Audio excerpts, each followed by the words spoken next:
basically see even on a fruit or a piece of bread, if you allow it for a longer period, you will see that there is something like a cottony growth on these bread or a rotten fruit. That is basically called as a fungi. And a fungi is basically a Latin word meaning mushroom.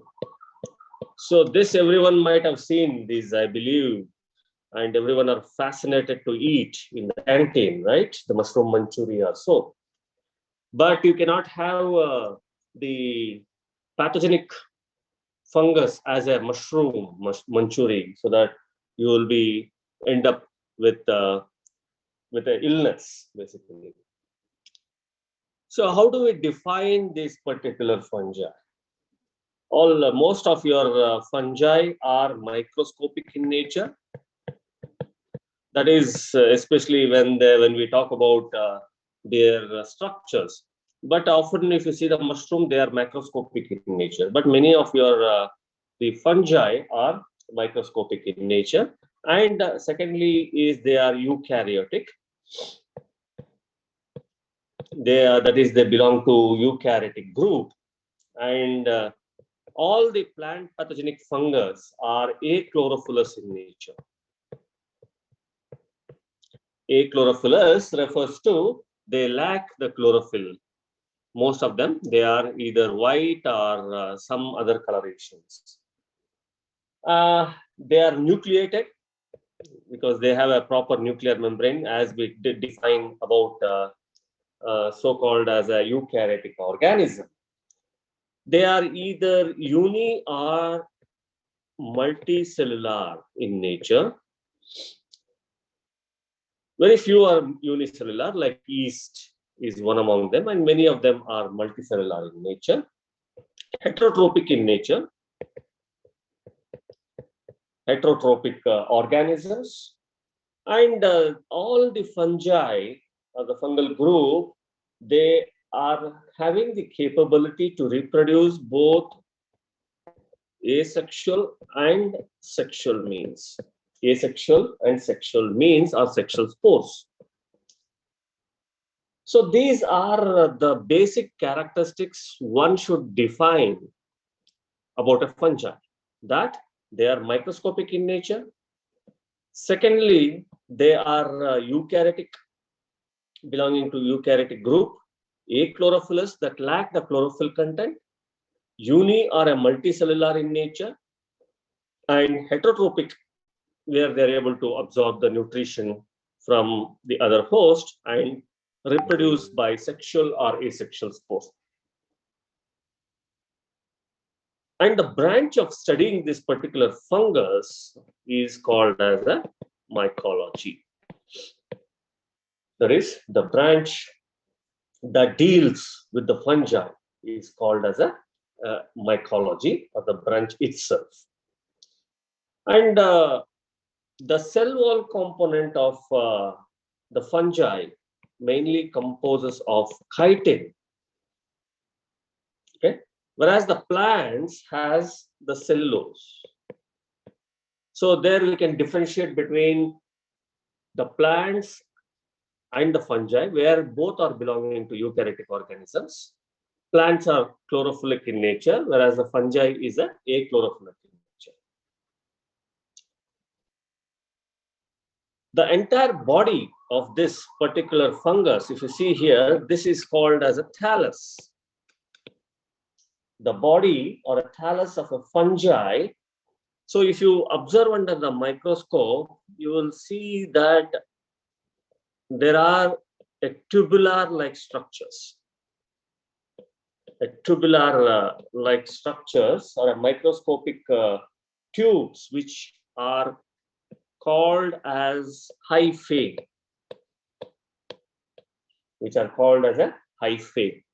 That is, the body or the thallus of the fungus, they exist as a microscopic tubes, which is called as a hyphae. So the thallus, whatever I mentioned, the entire body of the fungus, which beans or sprouts, like a seed or spores. So this entire system is called as a thallus. So here, if we talk about a thallus, we have a vegetative or somatic thallus. A somatic thallus, vegetative or a somatic thallus, where this the tubular structures, which can be visualized as a cottony growth. So this gives rise to a kind of a reproductive structure from which the spores or the propagules are produced, either whether they can be asexual or it can be asexual spores. That is, the thallus which is giving rise to the reproductive structures can be the sexual or asexual spores or the structures, basically.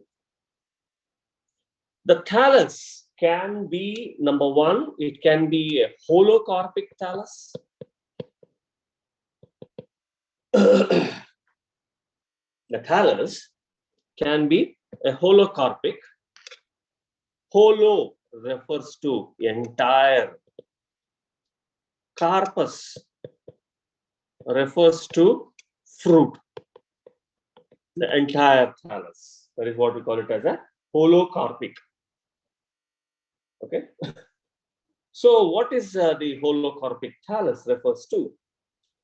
So the holocarpic thallus, where the whole thallus is converted into one or more reproductive structures. That is, the entire thallus is converted into one or more reproductive structures, and where we can see either a vegetative and or the reproductive phases. So where they do not occur together, either it will be a vegetative or it would be a reproductive thallus. Either one, it will be totally converted together in the same thallus. Okay, so that is to say that the whole thallus is converted into one or more reproductive structures. That is only one or more, not more than that. And hence you can see either the vegetative or a reproductive phase, and never both of them will never occur together. Either one will be there, either a vegetative phase or a reproductive phase. The examples for this type of holocarpic thallus is the yeast and even the syncytium.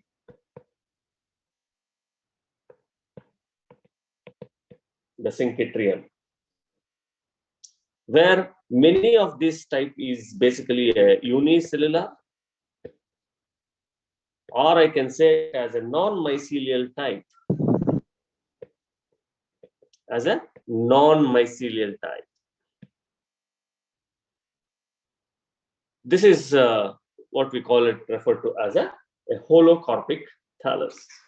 In the same way, we have another one that is called as a second type, that is called as a eucarpic. The eucarpic thallus, or it is oftenly called as a filamentous, where most of your fungi are known to produce the filamentous or a hyphal-like structures. So here U refers to good, and again carpus refers to the fruit. A good fruit, I can say. So in this particular eucarpic, U refers to two different types, basically, where a portion of the fungus is able to produce becomes a reproductive. That is, a portion of the thallus becomes a reproductive to form a differentiated and undifferentiated. A differentiated and a undifferentiated. So here, basically,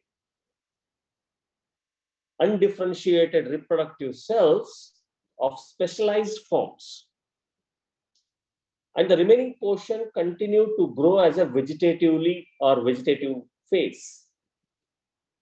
Hence, you can see the reproductive phase and the a reproductive or a non-reproductive phase both occur together simultaneously. Whereas in case of the holocarpic, you either see the vegetative or a reproductive one. Whereas in case of the eucarpic, where a portion of it becomes a reproductive to form a differentiated and or an undifferentiated reproductive cells of a specialized form. A specialized form basically refers to forming a kind of spores, or you can see this is a reproductive phase and this is a vegetative phase. So either of these simultaneously occur, the vegetative phase keeps on growing and the reproductive phase will give rise to a differentiated or an undifferentiated reproductive cells of a specialized forms.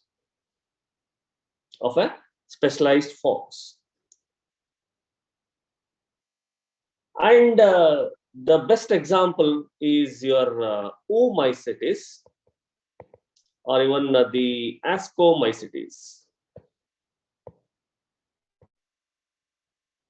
The Ascomycetes, these are, or any mycelial type thallus can be an eucarpic or a filamentous type of the thallus that is being produced. Okay. I was referring to something called as a hyphae. Hyphae, where they are basically a tubular, microscopic tubular-like structure. Sometimes the hyphae has the septations or the cross walls. You can see there are some cross walls. These are called as septa. These are called as a septa. These are the compartments of the cell by formation of a septa, that is called as a septation. And all your hyphae is a long tubular thread-like structure, which is like just like a cotton thread. You can imagine like a cotton thread, a long tubular thread like filamentous. Sometimes they are branched. Okay, they are branched at a regular fashion. Branched structure of a eucarpic structures. Some of them has the septation, some they don't have the septations. Okay, and all the tip of your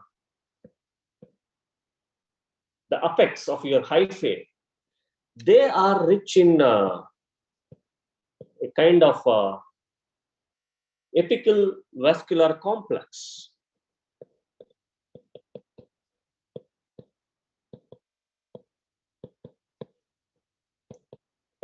They are having a rich in vesicles, which are called the apical vesicular complex, and a dense vascular bodies, whatever that dense vascular bodies that exist,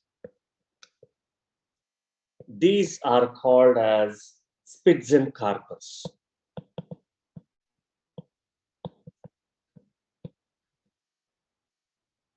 That is, the dense vesicular bodies, which are the apical vesicular complex, these bodies are called as a Spitzenkarpus or a Spitzenkarpus.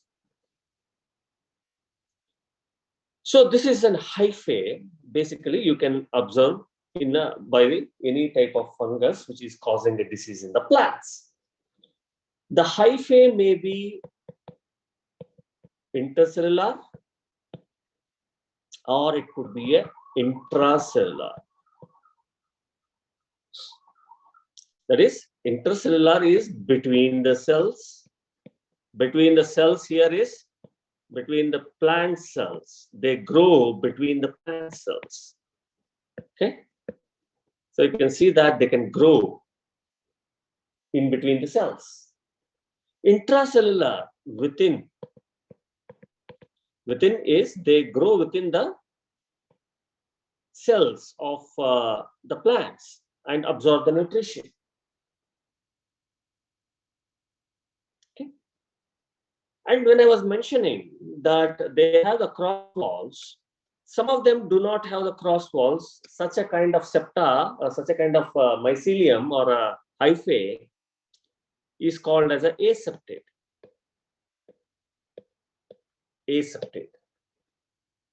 Hyphae may be a septate with the cross walls, or an aseptate without the cross walls. That is, the multinucleate hyphae having a kind of a multinucleate hyphae without the cross walls. These are also called as an aseptate, or they're also called as cenocytic. Cenocytic. A multinucleate without an hyphae, they are called as a cenocytic hyphae. The septa or the septations can be of different types depending upon the type of septa. One is called as a solid septa,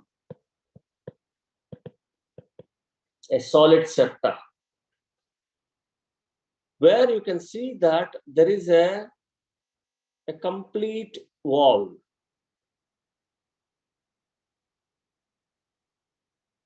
A complete cross wall is produced in case of a cenocytic hyphae. A cenocytic hyphae, that is the one which does not have the cross walls at all, they produce a cross wall, a complete cross wall in a cenocytic hyphae, especially in case of the Oomycetes. Oomycetes, mainly to remove this portion. That is, they form the cross walls, remove this portion, so they form the complete cross wall. Especially in a cenocytic hyphae, in the Oomycetes, to remove this particular portion, they form a complete cross wall. And we do see another type which is called as a perforated septa. The perforated septa. The perforated septas, basically, you will see that there are small perforations which are seen in the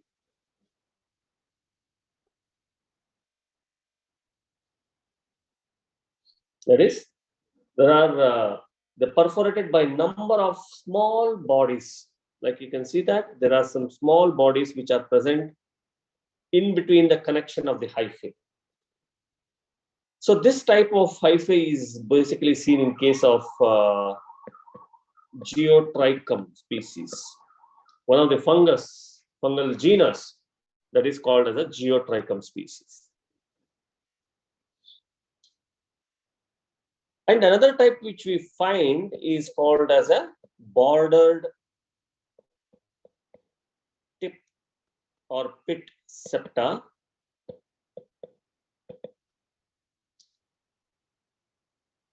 So this type of septa is basically like, you will be having a kind of a bordered pit.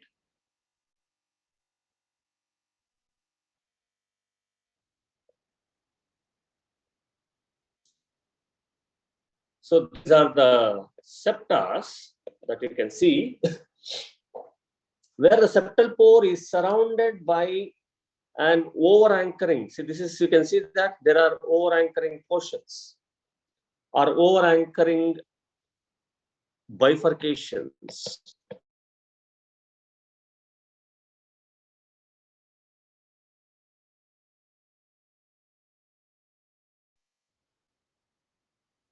They appear like a bordered pit. That is, you can imagine like the tracheids of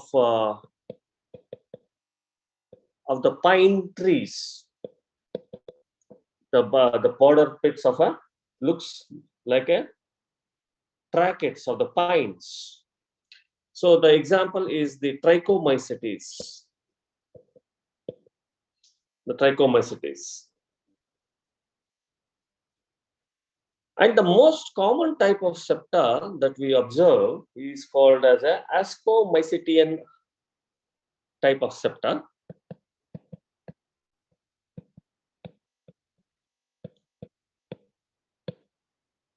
Ascomycetin type of septa. This is a very common type which you observe in all the fungus, which is a very simple type. This is how you can see. And the septa has a large pore. That pore normally measures, that is the distance between from one septa to another septa, which is around 0.05 to 0.5 micrometer.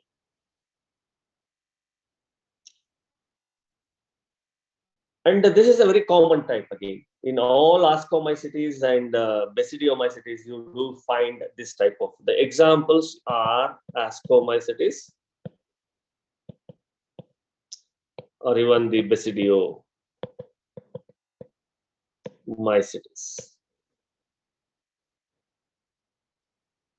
And you have another type of septa that is called as a dolipore septa. A dolipore septa, which is considered to be a type of complex type of septa, which is almost the same as that of your bordered pit, but there is some differences. You see that they have a kind of dolipores, a cap like where a complex with a barrel shape. You can see this is a barrel shaped central pore and a hemispherical cap. These are called as parentosomes. These are called as a parenthosome. That is a hemispherical cap is called as a parenthosome. This type of septation is found in both monokaryotic and a dikaryotic hyphae, or mycelium. So this is basically what we understand about different type of septations. Okay, septations, different type of septations in a hyphae. Okay, so we have a bordered pit or even the ascomycetes type. We have the solid septa. We have a perforated septa and a dolipore septa, which is having a hemispherical cap that is called parenthosome. Okay. And then we come across a word called as a mycelium. Okay. Whenever there is an aggregation of your hyphae,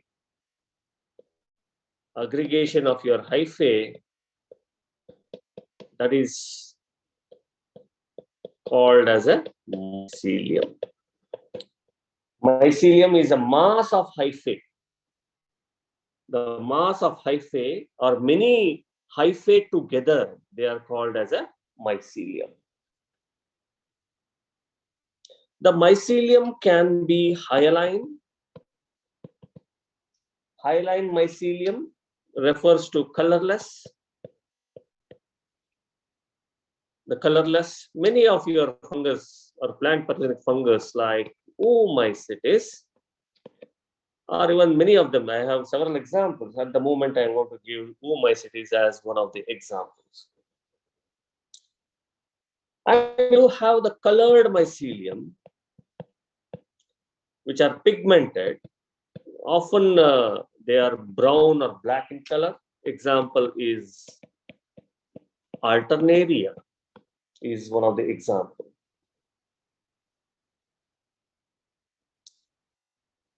And again, the mycelium can be an ectophyte mycelium. Ecto refers to outside.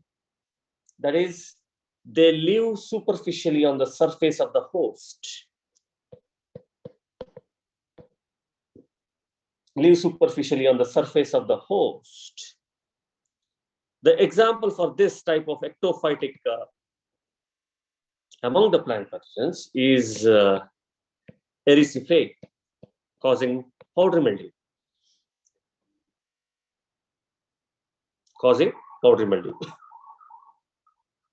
And in the same way, we have an endophytic mycelium,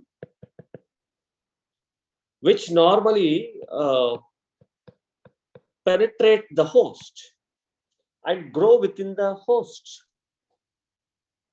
or grow within the tissues of the host. They penetrate and grow within the host.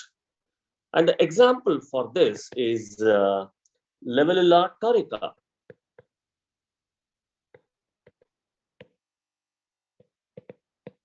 Lavellula torica, which is again a powdery mildew causing pathogen on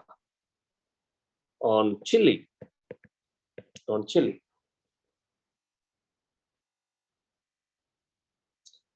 And we also often use a monokaryotic mycelium, which I already mentioned about it.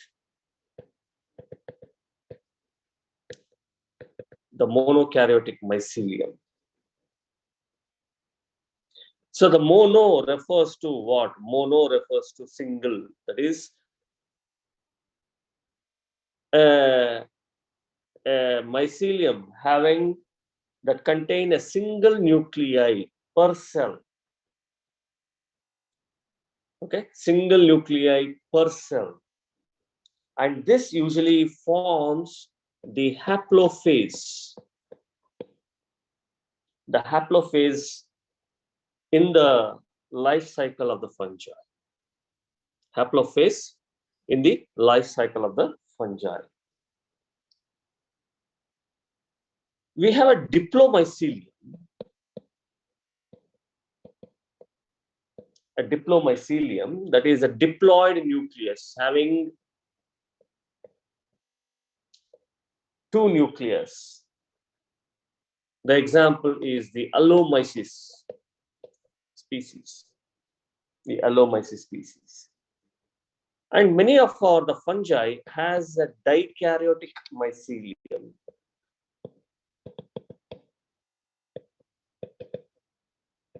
A dikaryotic mycelium. Dikaryotic mycelium refers to having two sexually compatible nuclei.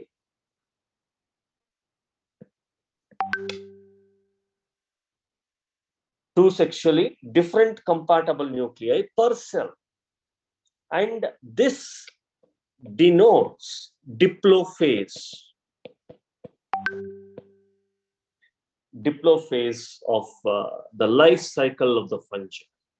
That is, two sexually different compatible nuclei per cell.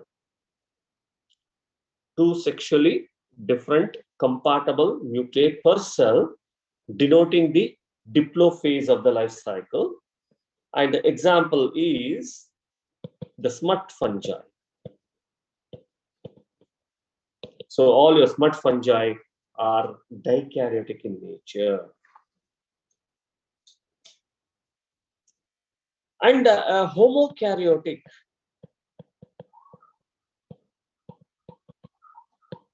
mycelium, which contain genetically identical nuclei. Okay, genetically identical nuclei. Genetically identical nuclei. And the example for this is an aspergillus.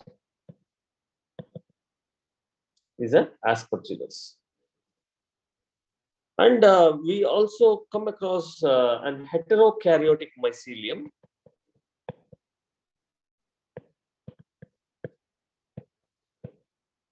Heterokaryotic mycelium. A mycelium that contains nuclei of different genetic constituent. Totally, a genetic constituent itself is and provides. This is the where it is going to provide the opportunity for the variation. If there are two different type of genetically different constituent, they provide opportunity for the variations in the fungus. Okay, so dikaryotic is different and heterokaryotic is different. Di is two sexually different compatible nuclei per cell. Okay, two sexually different compatible nuclei is your dikaryotic mycelium. Two different genetic constituents itself. Totally, they are totally different. Genetic constituent itself is different. Okay, and multi-nuclei, where the cells contain more than two nuclei. More than two nuclei. This is called as a multi-nuclei. These are all different types of mycelium that are exist in the fungal organism or even the plant pathogenic fungi. There are some modifications which are seen, or the structures which are seen in the fungus. One is called as a aprosorium or aprosoria.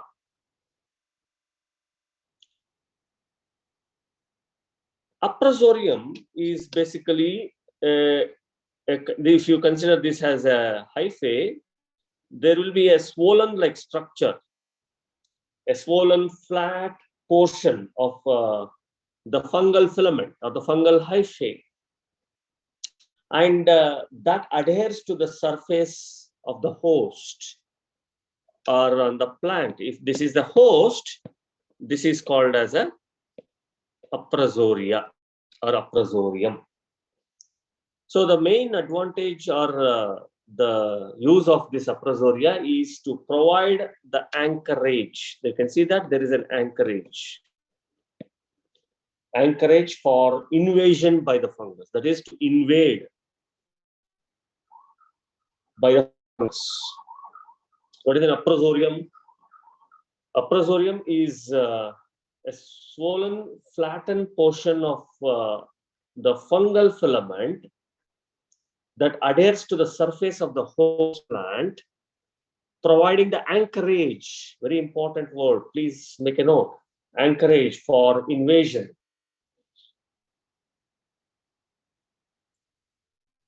Okay. And another structure we do come across is a infection peg. The word says infection peg. So neat. Yeah. So the infection peg is basically, you can see that this, sorry.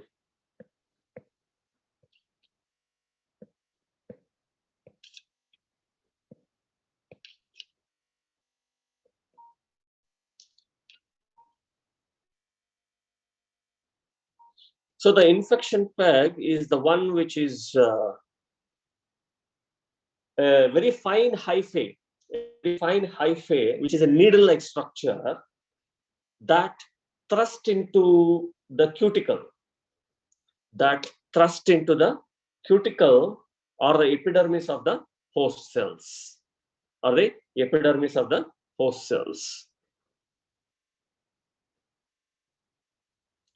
So this is called as a infection peg. The infection peg is just like a needle which penetrates or thrusts through the cuticle or the epidermis of the host cells. In the same way, there is another structure which is formed by the fungus during infection that is called as a hostoria, which often called as a drunkard, oftenly called as a drunkard. So this is again a special structure or an outgrowth of a somatic hyphae, which are produced from either from the infection preg or from the somatic hyphae. These are the ones which absorb nutrition, which absorb the nutrition.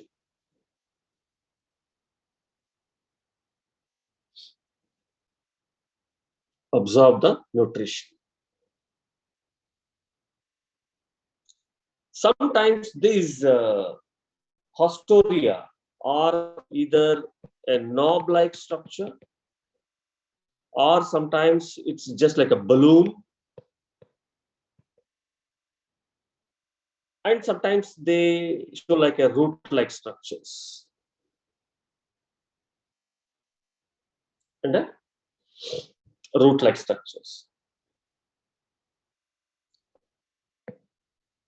And we also find another structure by the fungus that is called as a fruiting body.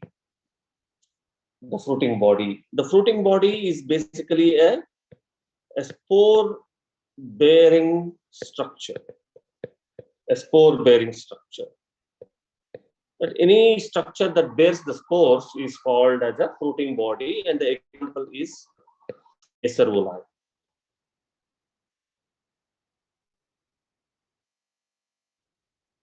Acervoli is one of the best examples.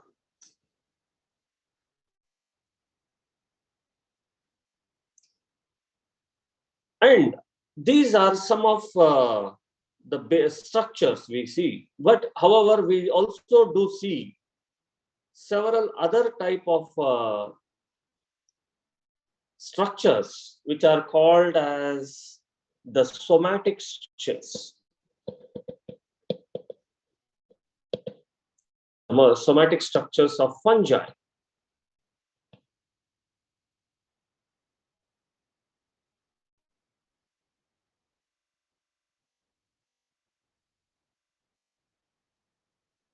Okay.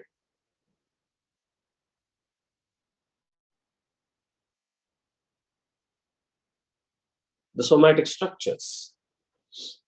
What are these? Sometimes we call these as a stroma. The stroma. Or it is like just like a mattress. A mattress, which is a kind of a compact hyphal aggregation, which is a compact hyphal aggregation similar to that of your mattress that you see.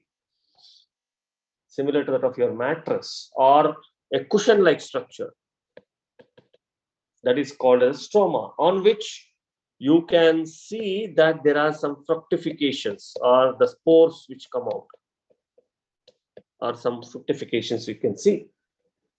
So the stroma is a compact hyphal aggregation similar to the mattress or a cushion on which the fructification of the fungi can be seen. The example is Acervoli is one of the stroma or a type of mattress-like structure on which the fructifications of the fungus can be seen. The sclerotia is one another structure or a somatic structure, which is a hard structure, as I mentioned in my previous class, that it is just like a mustard or a ragi seed, and it is a resting body of the fungus, which are formed because of the aggregation of the mycelium again, but they form like a dense, rounded, or a flattened sometimes exactly like a mustard seed, a thick-walled structure. And because of the thick wall, they provide the resistance and also act as a food reserve.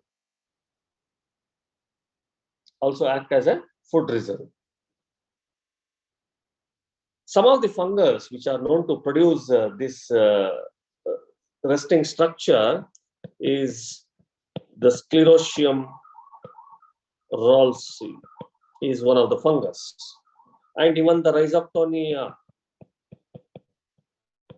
solani.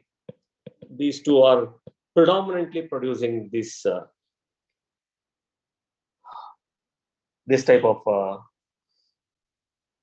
structures. That is basically what we call it as sclerotial bodies or a sclerotia.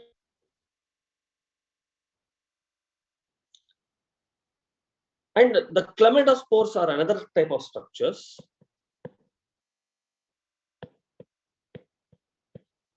The chlamydospores. These chlamydospores are nothing but the thick walls in between, which can be intercalary or at the terminal portion. The thick-walled or a double-walled asexual resting spore. Chlamydospore is an asexual resting spore, which is a thick-walled or a double-walled asexual resting spore formed either terminally or in the intercalary or in between the cells of the mycelium. If this is an hyphae, one of the cells become thick. Or the intercalary or a terminal cells will become thick. This is called as a chlamydospores, which is an asexual resting spore. Coming to the fungal reproduction.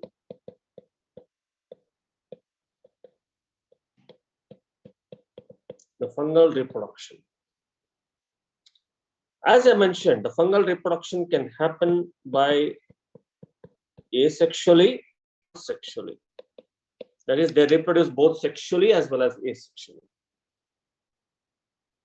Asexually without the sex organs or gametes. We call the sex organs of the fungus is called as gametes, or even sexual spores. These are oftenly called as an anamorphic stage. Often called as an anamorphic stage or imperfect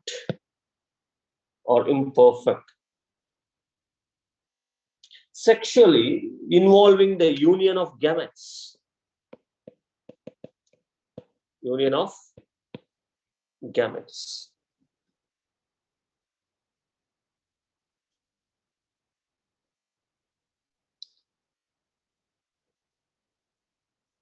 And here, if you see, there are how the reproduction takes place. One is basically by the fission of unicellular thalli. The fission of unicellular thalli, where the nuclear of the somatic cells, they divide mitotically. Okay, the nuclear of the somatic cells, they divide mitotically, and the cell content becomes into two different daughter cells or two different halves by a transverse septa.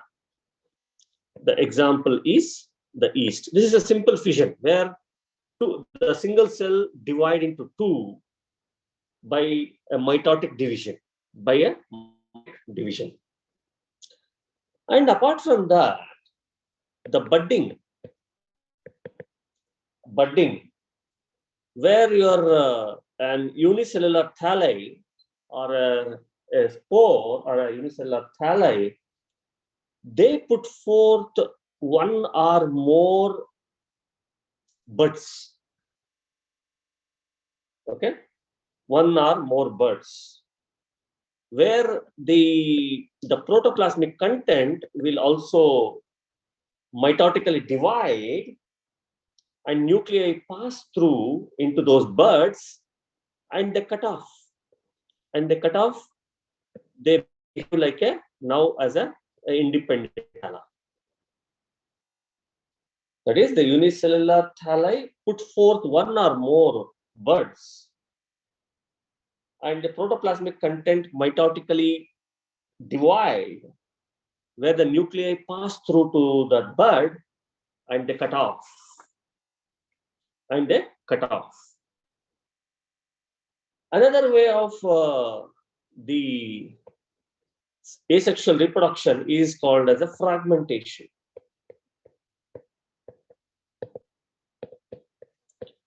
Fragmentation, you can see what is a fragmentation. It is the cutoff. You can see one of the portion of your the hyphae, they cut off.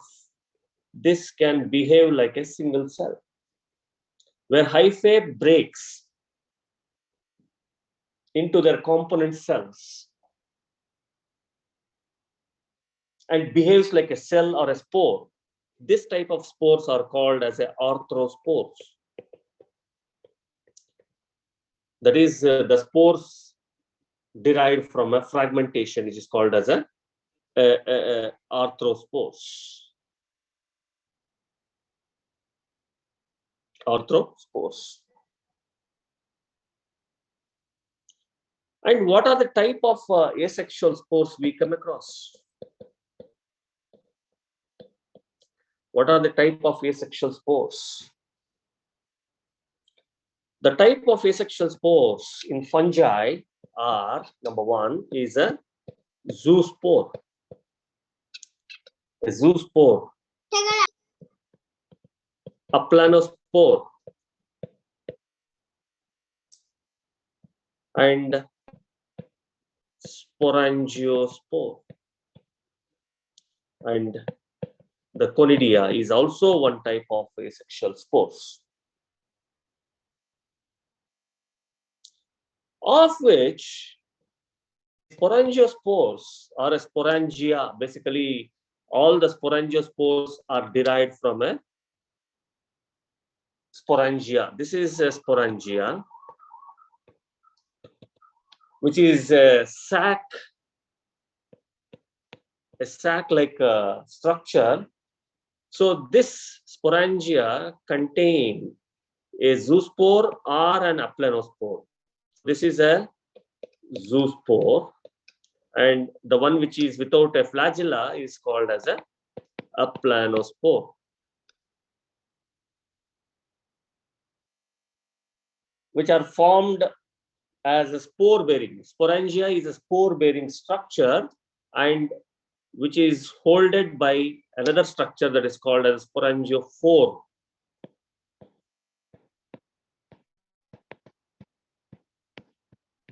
PHORE.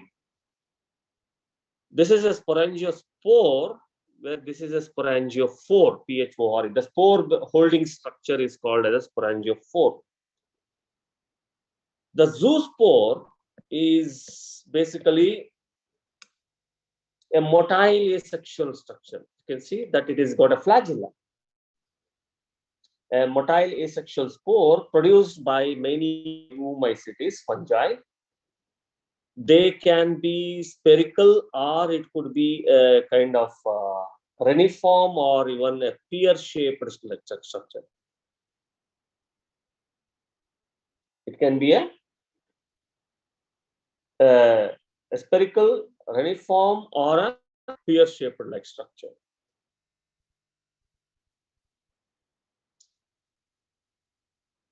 So, as I mentioned, this contains the flagella. That is, zoospores has the flagella. Flagella is basically a hair-like appendage. If you see the cross section of the flagella, it has got 2 inner fibrils and 9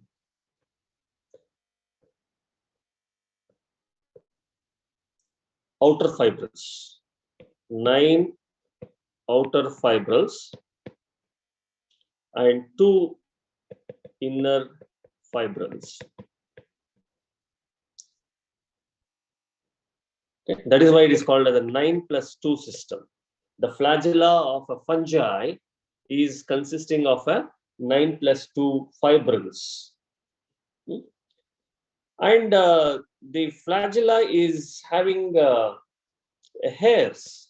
Some of them are got hairs and a central sheath. A cytoplasmic sheath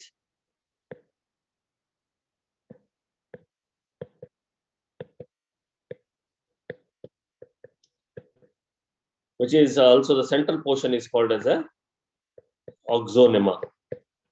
The central portion is called as a axonema. And the flagella is of 2 different types. 2 different types of flagella that we can come across. One is the whiplash type of flagella.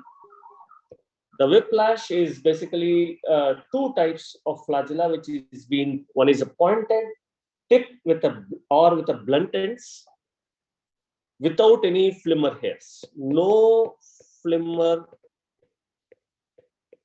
hairs.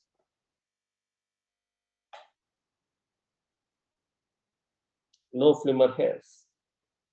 And the second type is the tinsel.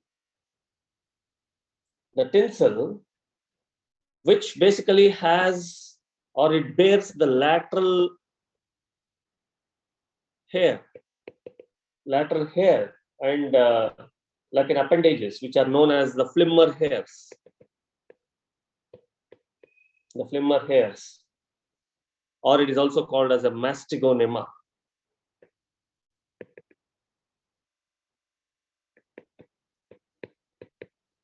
The mastigonema.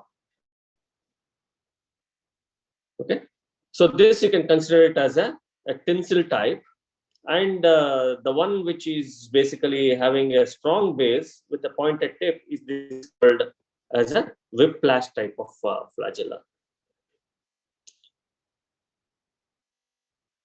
And I was mentioning about the aplanospores. Aplanospores are a non-motile asexual spores which are produced by the members of zygomycetes.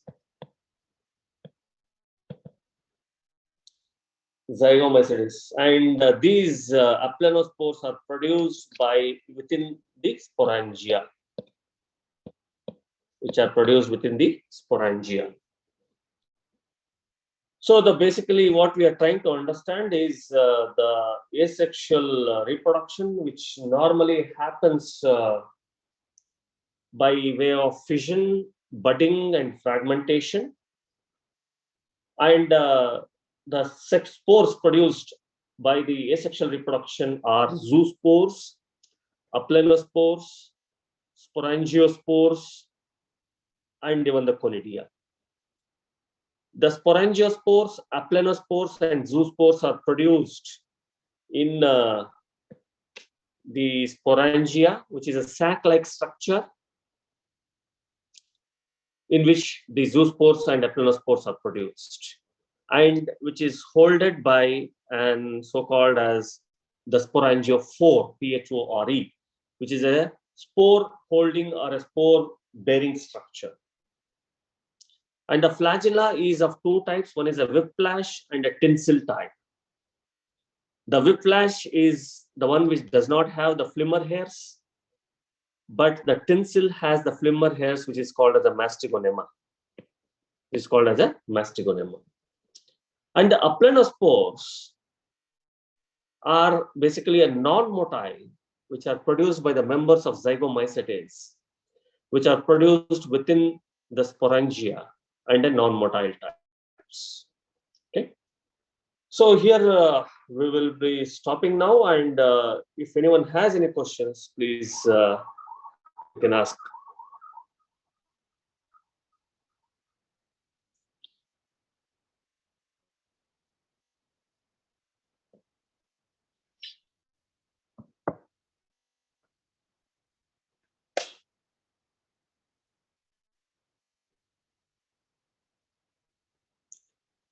Okay, if no questions, I will stop here and continue tomorrow with some more characteristics of the fungi, and thereon we'll continue with understanding more and more. Okay, then see you and Thank you, sir. have a nice Thank you, day. sir.